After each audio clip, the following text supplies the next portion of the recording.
娘娘，你老这么劳累怎么行啊？要抄录医书的话，让奴婢来就好啊。还是我自己来的比较放心。娘娘，2个月了，您毕竟是妃子，哪有成天和皇上闹脾气的呀？我做不到，我没法子去乾清宫。只要一想到当初是我一个劲儿的劝说太上皇相信皇上，太上皇才会落到今天这个境地。可是，他是皇上呀。我知道，所以我只有让自己不断的忙，忙到只有御药房的事，忙到其他的事什么都顾不上才行。太上皇的事，奴婢听了也很心寒。可是娘娘，您老这么下去也不是办法。你想要帮南宫那边，最后还是得得到皇上的帮忙。您这么下去，老不见皇上，那些个太监以为您失了宠，到时候就算咱们塞再多的钱，也不顶用啊。何况，皇上其实每隔3、5天就来看你，他怕您生气，所以也不许奴婢和您说。他经常悄悄地来看我。娘娘，毕竟您现在跟皇上才是一家人，一家人哪有一辈子置气的道理啊？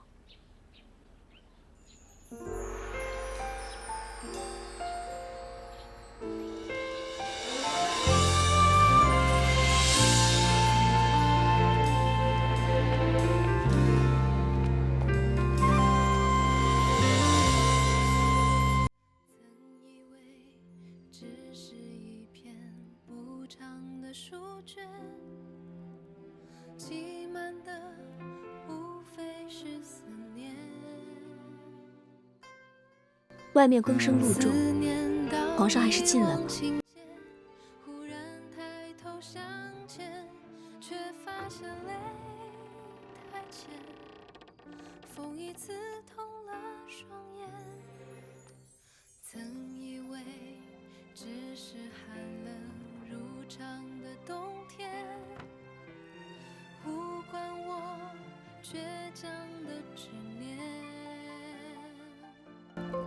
这次起生的时间可够久啊！以前的事就别再提了，好吗？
好几年了，朕经常都在想，哪一天你能像这样帮朕穿衣服，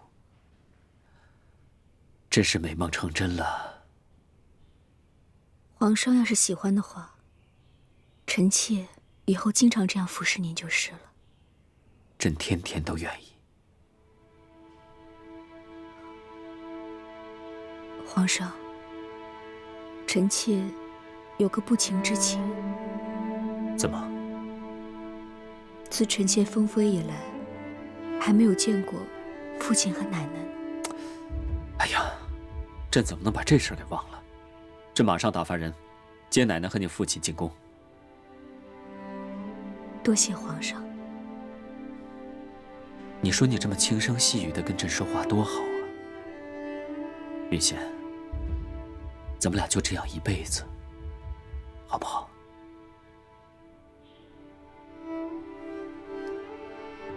皇上，应该上朝了。好。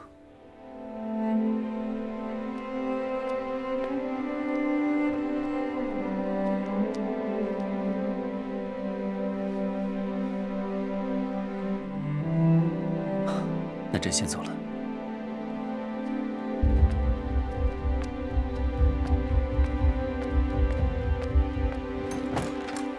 什么时候，我在他面前到了需要演戏的地步？南宫那边现在很是艰难，就连如香都被调走了，幸好还有丁香在那儿支持着。是我害了上皇，爹，能不能拜托您，尽一切可能帮帮南宫那边？哪有那么容易啊？咱们家不是没有想过办法，就是于大人他想把东西送进去都不行。听说南宫那边也就临近饿不死的程度。娘娘想要给太子弄点羊奶啊，还得自己做绣活，让看门的太监卖出去换钱。哎，皇上如此一意孤行，难道朝臣们就没有怨言吗？自然是有的，但自从上圣皇太后病了之后，皇上靠着汪国公把朝中的异己一步步地清了出去。唉，倒是百姓们听说了南宫的事，都为着上皇不平啊。是啊，奴婢也是前阵子才听说，我表哥也去北伐过，还在淘金河边待过。要不是太上皇，他肯定回不来的。无论如何，我都想尽点心意。太监既然敢收钱姐姐的绣品，那么再多给些银子，应该还会做些事情。绿香，奶奶，这盒子还要麻烦您带出去。哦，怎么这么重啊？哦，这是人参养荣丸。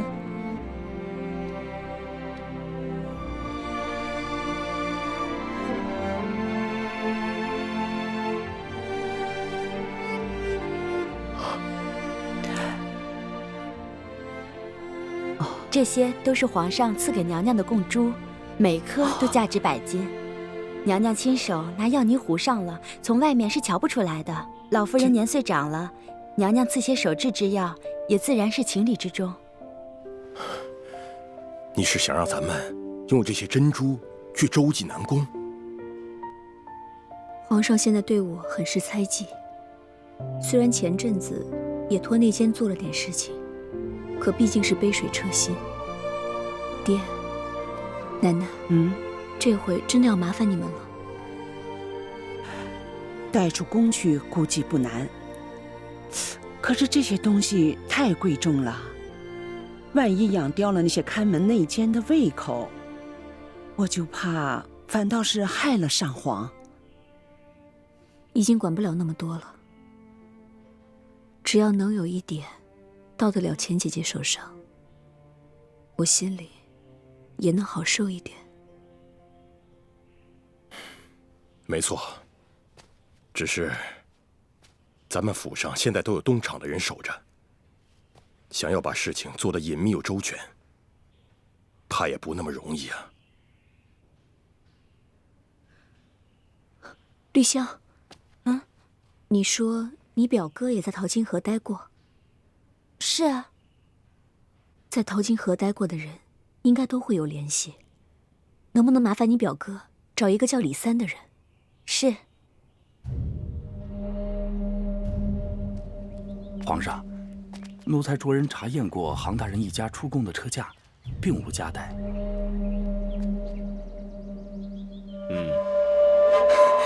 多谢大哥帮衬，下次我一定选最好的给您送来。下次再喊你过来。哎，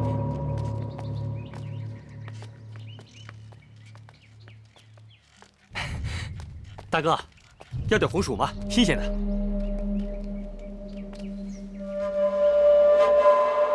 走开，走开！哎，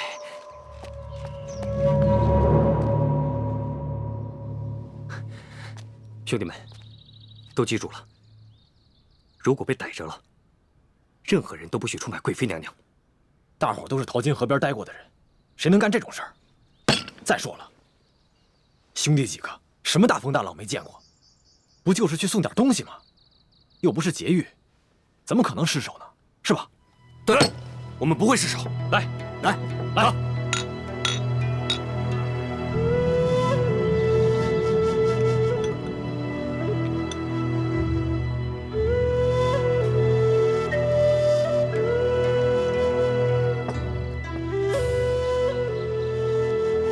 娘娘，再多吃一点吧。娘娘，您再没胃口也得吃点东西啊。我不饿，这个留给申儿吧，我得赶紧把这个手绢修好。看我打了什么回来？太好了，我去杀鸟煮汤。皇上，你这是哪来的弓箭啊？我在瓦剌待了那么久，这点小东西还不会做吗？放心吧，饿不到咱们的。嗯。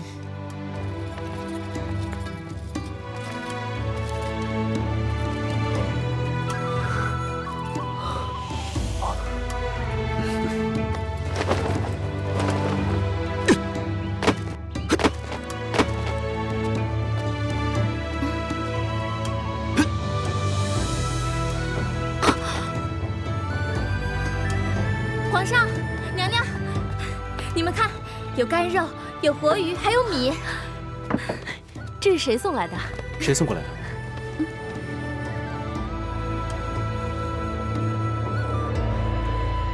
是于东阳、侯光，还有李三。哦，他们还记得我。这可太好了。娘娘，我下去准备一下。啊，好好好，赶紧的。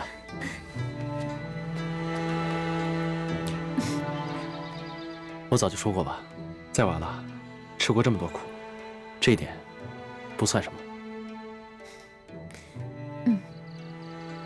就是不知道允贤过得好不好。应该挺好的。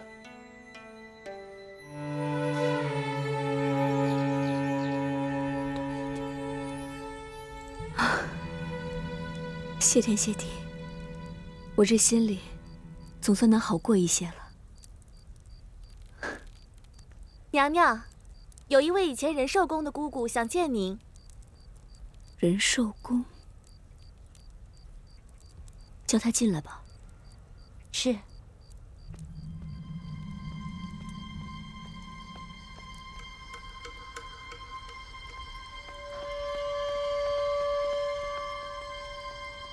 参见贵妃娘娘。玉香，请起。娘娘，求您看在往日的情分上，再帮奴婢一回吧。到底怎么了？是太后娘娘，奴婢想来想去，也只有您愿意帮她了。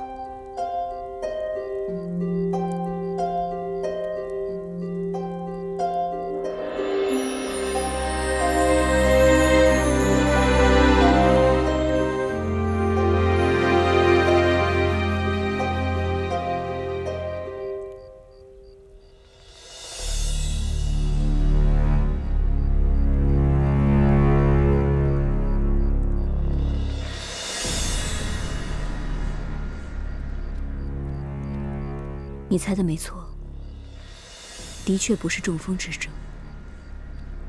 自从那天皇后把太后娘娘送回了宫，奴婢就一直觉得不对，好端端的怎么就中了风呢？而且干嘛过2天就让太后迁宫？后来太后娘娘渐渐好了些，有时候也能睁开眼了。可自打吃了太医的药以后，就立马成了这副半身不遂的样子。奴婢也是傻。一直到前儿吴太后过来示威，才明白过来。她看着娘娘的惨状，居然在那儿笑，还说娘娘这是报应，折在自己侄女身上也是活该。她真这么说？吴太后现在站着仁寿宫，得意的不得了。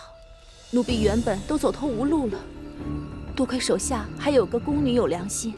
悄悄地提醒我，还能来找您，娘娘。奴婢知道，太后曾经害过您，可是什么都别说了。我不会看着不管的。再怎么说，他现在也是个病人。谢谢娘娘。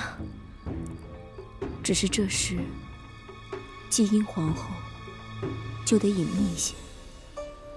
我这就去配药，待会儿让绿香给你送过来。以后每隔2晚，我也会过来看看。娘娘，这件事儿，求您千万别跟皇上提。为什么？太后出事前曾经大发雷霆，说皇上为了平息众议，把刺杀太上皇的事儿嫁祸到了他身上。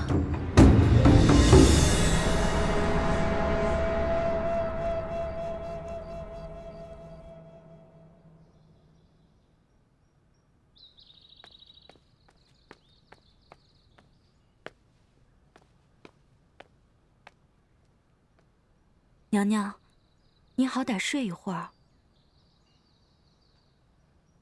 你打听的事如何了？那天太后的确是去了乾清宫，有人听到她和皇上吵起来了，后来太后就突然中了风，然后被皇后娘娘送了回去。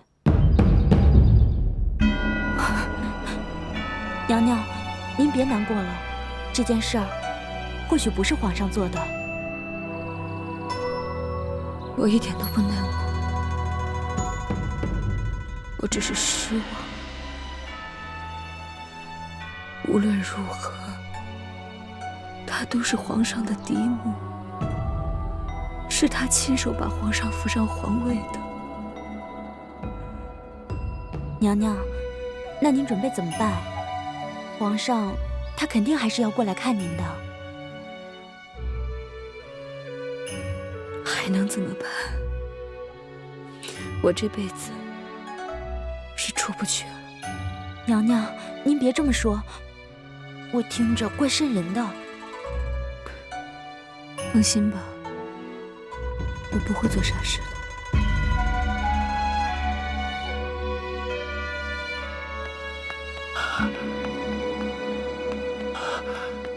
大人，上圣皇太后那儿有点奇怪。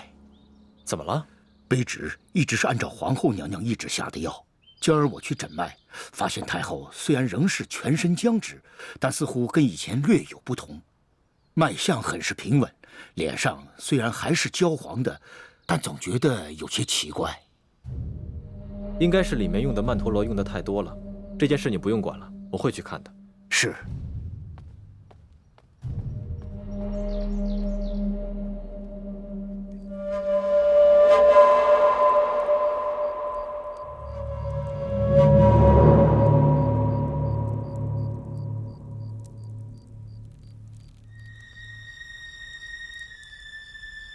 忍着点，再有几次，你就能好了。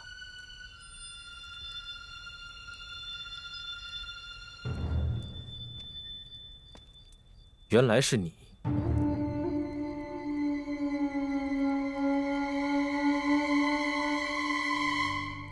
你们先退下吧。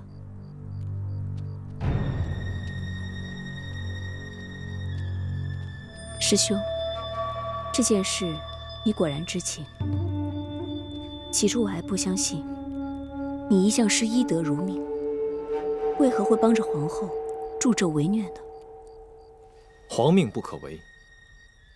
贵妃娘娘，这件事你还是不要管。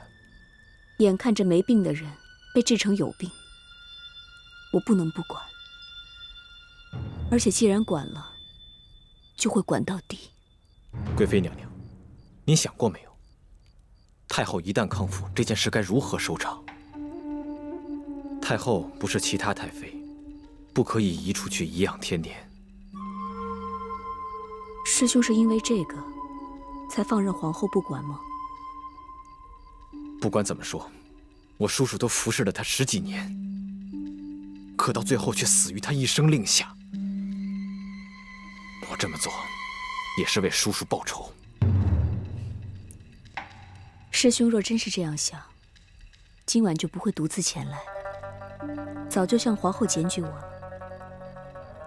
而且，太后现在都这个样子了，师兄打发人送来的东西，还都是最好的。师兄，师父一直希望我们能像他一样做一个正直的大夫。这回，你帮帮我，我们一起治好太后娘娘，不要让师父他老人家失望，好吗？够了！让他失望？自从收了你，他满口都是夸你，从来没说过我一个对字。我重回太医院，所有的人都对我冷脸，他连护都不护我一下。他死的消息传回宫里，我去他坟上哭了多少次，可他明明没有死，宁可躲到保定也不肯跟我说一声。就连他去南京太医院任职之前，他都不肯见我一面。在他心里，只有你一个狗徒。在他眼里，我趋炎附势、媚上钻营，只不过是一个小号的程十三而已。你不是你叔叔，你是你自己。师父怎么会不关心你呢？当年就是他亲自向上皇求情，让你以原职留在太医院。他还说，不让村霞当大夫，还不如杀了他。至于他为什么不愿意再回太医院，他也给我提起过。他说你一直想证明自己比他强，现在你把太医院治理得井井有条，他很欣慰，又何必再回来给你添堵呢？你不用安慰我。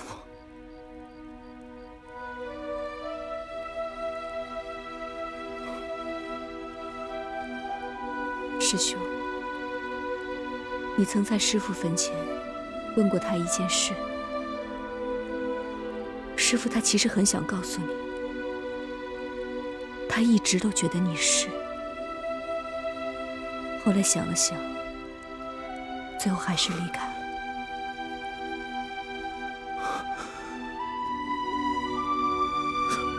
他觉得我一直都是，他说我一直都是。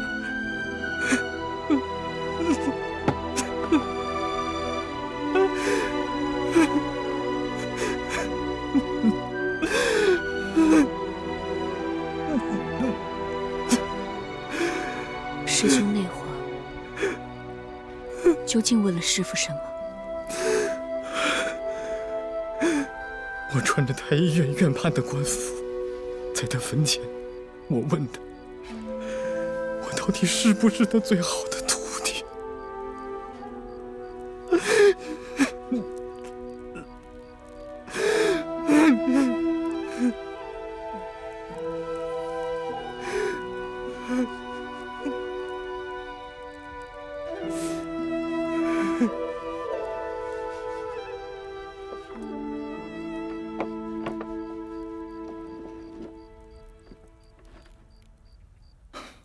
太后这几天已经能够坐起来了，这件事你到底打算如何收场？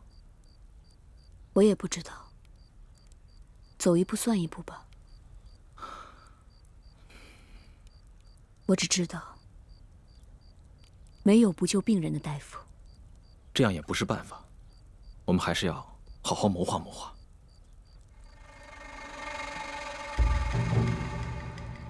首先，我们得想办法买通钦天监的人。到时候，有人会上书说天现异象，太后必须要挪出宫去才可大安。而净慈仙师则会以思念老姐妹为由，将太后接到永庆庵。说不定皇后还会高兴呢。净慈仙师和太后本来就有旧怨，太后如果在永庆庵驾崩了，皇后更好向天下人解释。到时候，你只要告诉皇后，太后娘娘这辈子只怕都会这样了。皇上多半会答应太后出宫之事。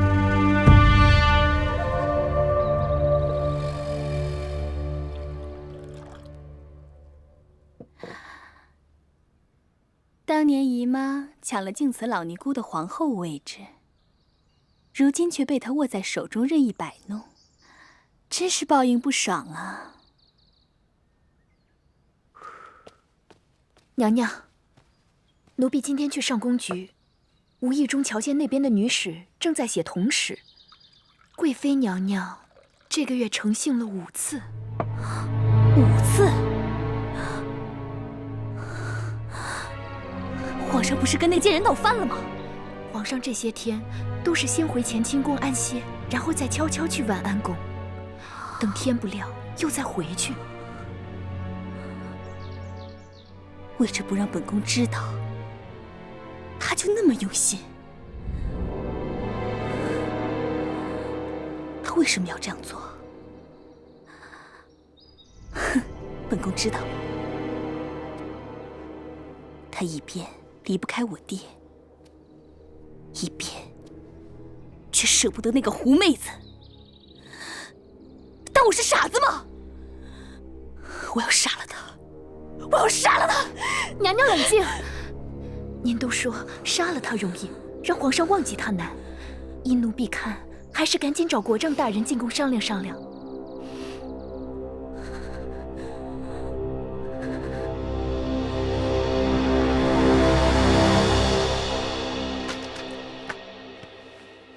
太子才几岁呀？你们就逼着朕任用太子太傅了？圣人3岁而独，太子明年就虚岁3载，这时候皇上替太子广泽名师，并不算早啊。太子年幼，能否顺利成长，还未可知。朕已经想好了，等朕有了亲子，再与太子一起教养也不迟。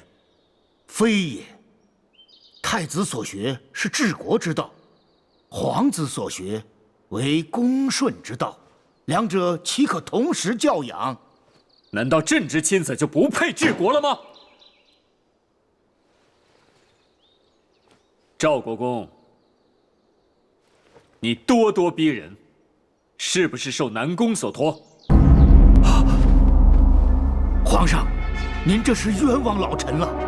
如今的南宫深锁朱门，唯有飞鸟才能进入。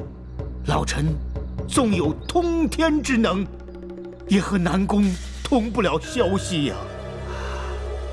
皇上亲子，贵不可言，但仍然与太子分属君臣，不能受之治国之道的。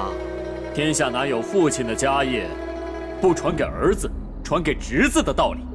原本天下就没有长兄还没死，弟弟就执掌家业的道理啊！你放肆！皇上，你口口声声说上皇当年失德，才丢了地位，可如今的你暴虐成性，又与当年的上皇有何区别？是啊，朕当年登基，并不是朕愿意的，是太后和你们这些大臣极力推举朕登基的，对吗？太上皇回京以后，也是他亲口说的，身体不适，让朕来治国，对吗？朕登基以来，尽心尽力为国为民，朕亲自带兵打退了瓦剌人，保住了我京城，对不对？当年太上皇和太后为了争兵权，拼得你死我活，明争暗斗，你怎么可以把我跟他混为一谈？我倒要问问你，赵国公，你在朕的面前颠倒是非、胡言乱语，该当何罪？臣刘道江冒死进谏。昔日太宗皇帝曾言：“我大明乃君臣共治天下。”皇上今日所为，大失仁德。自上皇归来，皇帝连失错政，天下已是民怨鼎沸。朕连失了什么错政？朕没有减赋吗？没有扫荡流寇吗？连宫中自用都少了30%，你们还要朕怎么样？禁闭太上皇于南宫是为1，重用后族为阁臣是为2，偏宠妖妃，祸乱宫纪是为3。你胡说八道！朕偏宠什么妖妃了？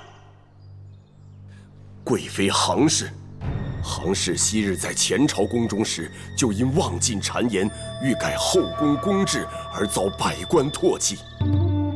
如今又贼心不改，竟在后宫做暗度陈仓之计，欲重新扩建御药房之举。胡说！还望皇上远见飞，近贤能，以天下为重。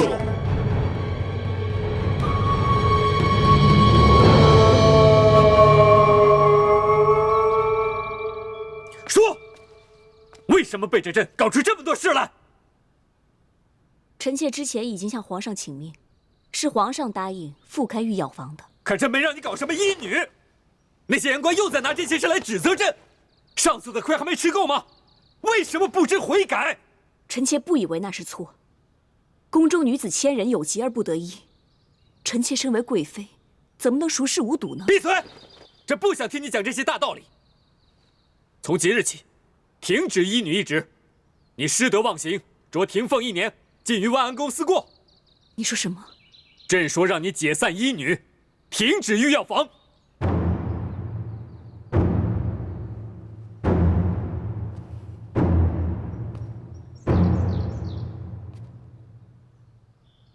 你是不是觉得，任何事情，只要有一点点威胁到你皇帝的面子，你都会毫不留情地毁掉？放肆！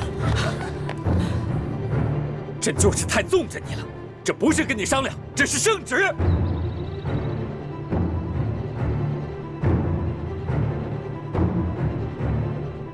送贵妃娘娘回婉安宫歇息。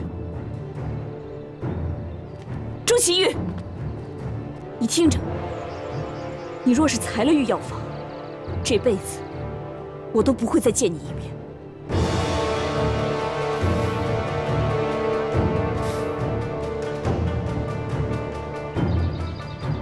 你说什么？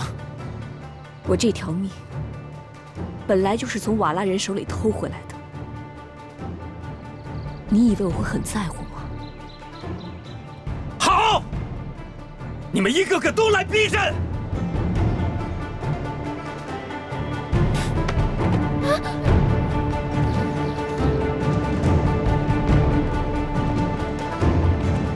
这几十天来，我对他说的只有这一句，才是真心的。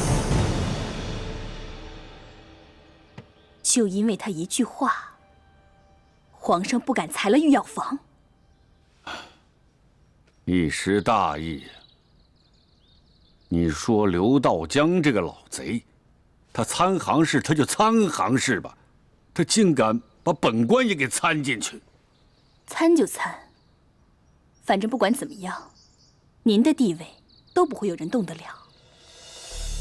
也再发动些言官，把这件事闹到朝野皆知。我要让全天下的人都知道，他行事就是个祸害。皇上不但要废了他，还要把他打入冷宫，赐以白绫。这倒也不难。这帮老臣一直找不到机会来制约皇上，他们怎么会放过像杭氏这种现成的奸妃呢？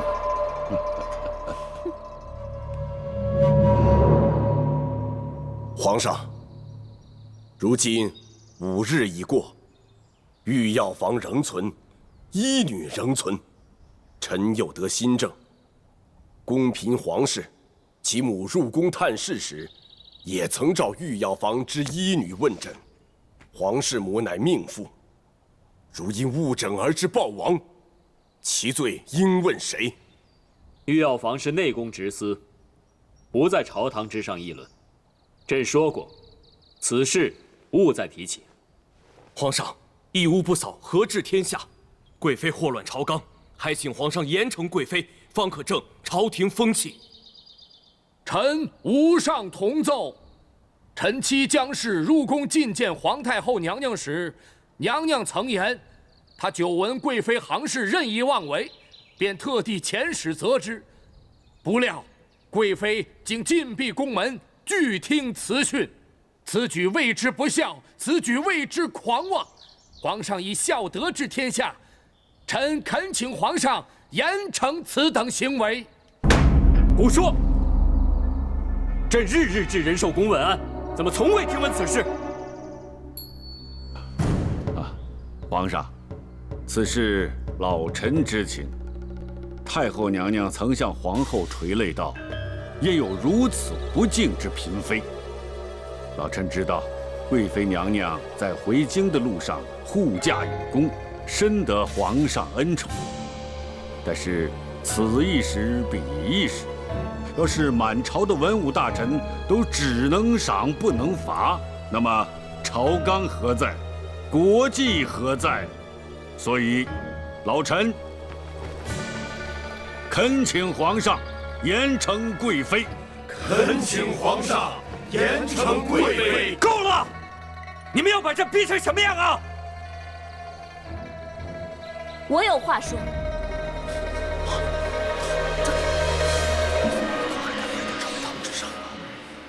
皇上，后宫妃嫔不得干政，贵妃私上朝堂，按律应严惩。贵妃病糊涂了，还不快带她回去？是，不用了。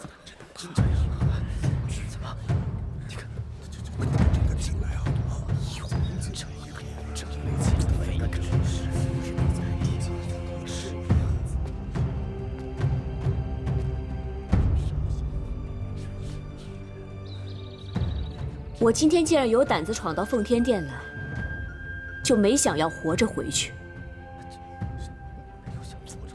我想问问诸位大人，我到底害了谁？可有人因我而死？可有人因我而病？宫中女子千人，有疾而不得医，只能自判其症，胡乱取药。100年以来，有多少人为之而苦？有多少人死于轻重各疾？庙宇道观尚能设粥棚，以施贫苦之人。我既为贵妃，为何不可为皇上广施恩德，医之疗之？所谓医女，不过一个名号，为占朝廷官署，为知后宫财迷。为何诸位大臣咄咄逼人，硬要视我为妖妃恶妇，欲除之而后快？巧言令色！后宫纲纪岂能以一人示恩之私便轻易改之？古来为医者，皆为男子，贵妃强令女子为医，便是混乱阴阳，天理不容。没错，就是这样。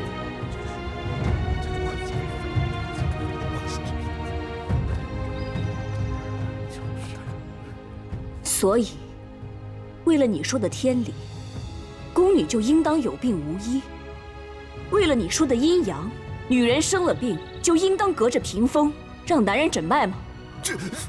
可我当年为女官时，也曾奉谕令疗上圣皇太后和伯尼国王妃之疾。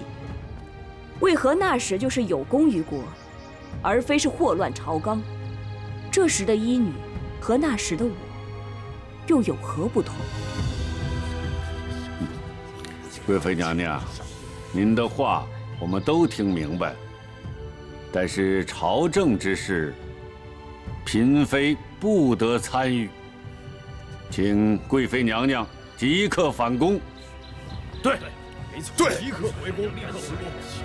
公馆娘娘，若诸位大臣认为我救人是十恶不赦，那我宁愿即刻自裁，以正你们所说的国际朝纲。贵妃不可！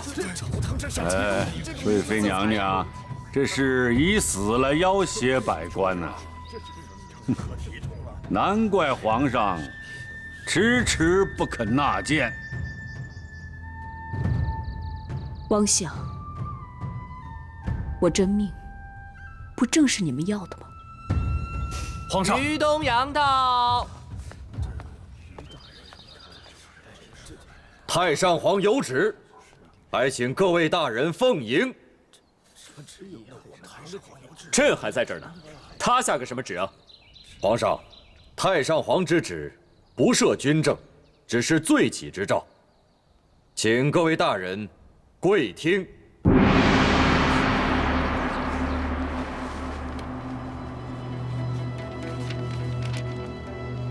朕居南宫，偶闻宫中之事，故谕知天下。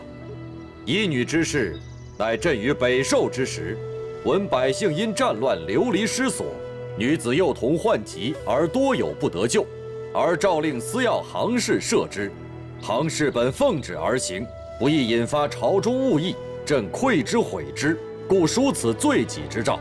群僚所言皆朕之过，就在朕助之不怠，无涉他人，钦此。